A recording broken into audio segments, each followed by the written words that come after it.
Hello ladies and gentlemen, and welcome back to another video. I am your host, Morrigan, and today we have two big things happening. First of all, my new model, right? This is the first video debuting the new model, well, one of the three. I'm gonna try to switch between the models as I do things, but I think I'm gonna mainly switch between the red Night Stalkers model and this model just because, you know, it's the most similar one. I'm trying to think of something I can use the other model for, aka the most favorite one. But I am trying to work around certain things that I can use that model for, right? Because I think with YouTube, it might get a little dicey personally when it comes to, you know, how it looks and stuff. So I will keep you guys posted on that. But the second biggest thing is I'm doing my very first ever video game review. I know, super exciting. So this is going to be a review for Dispatch. Now, me and my buddy, we both decided to get Dispatch and play it at the same time. And him and I, we both went into the game doing it differently. So we did like all the quick time events and stuff, and I kind of just played it for the story, right? I used to play some of the Telltale games back in the day, like, you know, your Walking Dead's, Wolf Among Us, Telltale Batman, and they were relatively good games, right? But the thing with Dispatch is number one, it is former Telltale employees making the game, but also it's basically a superhero, like you're dispatching superheroes kind of like in a police station sense, but you're also choosing your own decisions in terms of how the game plays out, which is really cool. It's really, really well done. Like the story, the characters, like everything. And not to mention that this game has like YouTubers doing some of the voice acting is also really cool. So this game, it is very unique, and it's been a while since we've had one of these like multiple, you know, ending or different story kind of games that actually has been really good. But ultimately, I have to say about Dispatch, it is by far one of the best games I played in a long time. And Robbie or Robert, aka Mecha Man, this guy's humor, how is it? His like dry humor is so good. I've never met a character that you can make care about people so much, but also just not give a shit like what's going on whatsoever. Like he is written so well. And then of course, you know, this whole game is about you reforming a bunch of supervillains into a superhero team called the Z Team. And basically throughout the story, that's the whole goal, is to like put them into this team and grow with them and stuff. But then towards the end, it becomes more of a circle around to the very first episode with like Shroud, your suit getting destroyed, what exactly happened, what, you know, his final end game is and stuff, right? And I do have to say, Shroud is one of those villains that I like, but at the same time, he kind of reminds me of like other villains that exist. Like for instance, he looks like Taskmaster, at least his mask looks like Taskmaster from like Thunderbolts, where his mask is basically like a red, more digitized version of that. And then on top of that, he can predict things. Taskmaster can predict fight moves and replicate them perfectly, but this guy's more of like a mastermind, like in terms of planning attacks and how to do it and what the possible outcomes are. So he's like kind of a mixture of like that and like a Kingpin-like character, which, I mean, Kingpin, granted, he doesn't have the superpower to predict the future, but he's always like 10 steps ahead of people, right? So this is a character ultimately that feels very familiar. I was actually talking about this with my friend. He will make a brief appearance in this video via a voice message that he sent about one of the most shocking things to him in the game, and you guys might get a kick out of it. But ultimately though, this game is so well written. So we're going to get into, of course, Robbie Robertson, Mecha Man. We're going to get into the love choices, and just kind of overall my entire thoughts on the game and the story, because there's not really much gameplay here, it's just a lot of story. So when it comes to Robert as a character, Robert is a very much dry humor kind of character, which I kind of dig, because he sounds like a character that doesn't give a shit, but he does. And it just works for him, especially with you look at all the characters around him, they're bigger than him, they're stronger, they got superpowers, but yet here's this normal dude who just talks like he's not afraid of anything. And it's honestly great.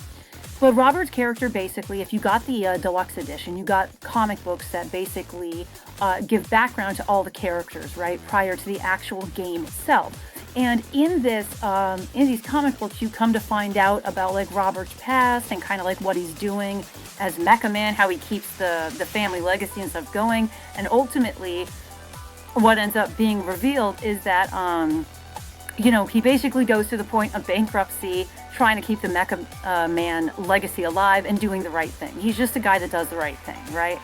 But when it comes down to Blonde Blazer and Invisigal in terms of like characters and romance options, they're the complete opposite. Blonde Blazer is someone that, has a good head on her shoulders. She's, somebody that doesn't need to date somebody to think very good things about herself or to be confident in herself. And she is the character that ultimately has everything she needs for a relationship, right? Invisigal is the character that's like all over the place, giving you troubles, is like the fun, thrill-seeking character, right? Now, when I was talking to my friend when we were playing the game, he said, I'm dating Blonde Blazer because that's the kind of person that I would go after. So you date Invisigal. So that way we have like a different playthrough, which was fine with me because personally speaking, me and my friend, we live very different lives. He is a Christian guy, so his way of going about living is very different than my way of going about living. But it worked out. It worked out. We both got to go after the characters that we both would because of the kind of people that we are. And so Blonde Blazer, though, yes. If you are somebody that wants someone that has a good head on their shoulders, that knows what they want, that values themselves and doesn't have like a bunch of baggage, Blonde Blazer's like the perfect choice. But if you're someone that's like seeking thrills and fun and stuff like that, then dating Invisigal is the best way to go. Now, granted, you don't need to date Invisigal to actually be a good mentor to her and to keep her from going into villainy. But it mainly comes down to, do you treat her well through most of the game? And this is the one mistake that my friend made, is not kicking her off the Z team when the vote is taking place. That is like the ultimate decision to if she goes down the route of villainy or hero. Now, like I said, with my friend, I asked him what the most shocking thing was in the game. So I'm going to have you guys listen to the audio clip that he sent me. And maybe you guys will find it funny. Maybe you guys will not find it funny. But it's actually funny because it's not what you guys expect. Because I guarantee you guys, you all saw the scene and you guys are like, okay, I'm digging this. My friend, he's, like I said, he's a Christian guy. So this kind of thing hit him a little bit differently. But I'll let you guys take a listen. And then we'll come back to talking about his reaction and stuff, because personally I find it a little bit hilarious. If you want me to be honest, probably the biggest thing that stood out to me about that game that absolutely kind of took me for a whole loop is the fact that at the beginning of episode 2, they throw you into a sex dream, okay? Like, I'm literally locked into this game. I played The Wolf Among Us, right? That was like one of my favorite story Telltale games. But, so I was locked into the game, right? But here's the thing. As soon as that beginning of that episode happened and I realized what was going on, I kind of had to like pause the game and be like, wait a minute, dude. This is too much. I was not expecting this. It was kind of like weird for me. Like, it felt very awkward about it because it was just, it came out of nowhere at the very beginning of an episode. And honestly, for me, it was a little too much, like there was no build up. It was just like bang in your face. And Like, don't get me wrong, there's other things in the game that were like, oh no, or like, oh, I can't believe that. But for me, that one stood out because in my whole playthrough, it just took me out of it for a little bit, not going to lie. So as you all can see, he was absolutely petrified. Well, I can't say petrified, but the sex scene took him out of the game a little bit. Which, granted, I can give him this. They kind of do throw it to you at the beginning of an episode instead of like after a decision or something. So I can understand it being out of left field, if you will. But I find it funny that he's just like, yeah, out of everything that happened in this game, this is the one thing that took me out of it, right? But ultimately, it's just funny to me because for me, it would be like the Shroud reveal or like the track star scene. But when he said that that was the thing that took him out of the game, I'm like, man, that must have like scarred him or something because he's still talking about it.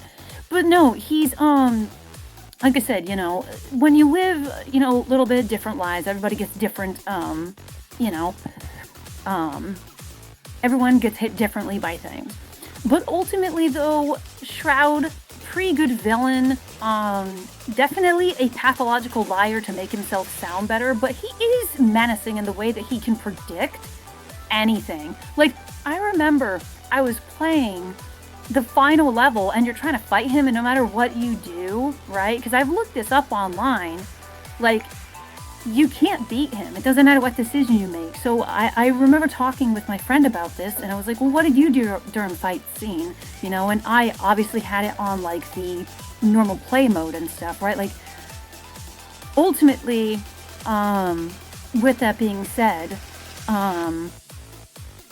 just seeing or even listening to the fact of like how he went about fighting and being like, it makes no difference if you hit all the quick time events or what decision you choose because he just predicts it, is insane. And then of course, you know, you have the very end where he uses the dog as like leverage to get what he wants.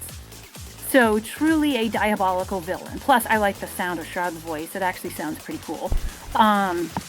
But yeah, overall, I enjoyed all the characters. I enjoyed the love romances. It was written very well. The only complaint I have is kind of the gameplay, like what you are actually doing. It's not super engaging, and it's not something that I really care for personally. So I hope with Dispatch 2, they do less of that, and they do more of dialogue option stuff and quick time events. Because that's kind of what made games like The Wolf Among Us and stuff very engaging. It wasn't just a you sit and click, you know, what players and stuff you want to use. So hopefully they can change that with Season 2 and do something different, because if they try to do that same kind of gameplay in Season 2, I guarantee it will, you know, wear on people's enjoyment. At least it will for someone like me or my friend, because I know we both agree that that was a pretty bad thing. But yeah, ultimately though, guys, I give this game a solid 9 out of 10. It's almost perfect, minus, like I said, the gameplay. But that's really all I have to say about Dispatch. Just a little quick game review. I've never really done a game review. Like, I do my Mecha Break Mondays. I haven't really had time to play Mecha Break since Season 2 launch, and I played this game because I heard a lot of good things about it, and my friend wanted to play it as well. So we did, and it was a really fun time. But ladies and gentlemen, I hope you all enjoyed the video, and of course the new model.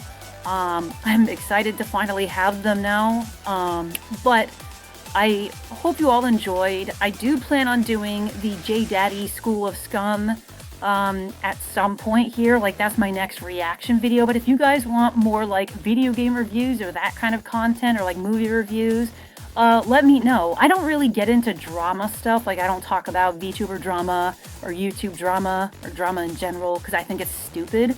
But if you guys want me to do like reviews and stuff like that to kind of break up the pace of like Mecha Break Mondays or reaction content, then let me know, and I will definitely throw those within the mix. But until next time, have a great night, and I'll catch you all on the next one.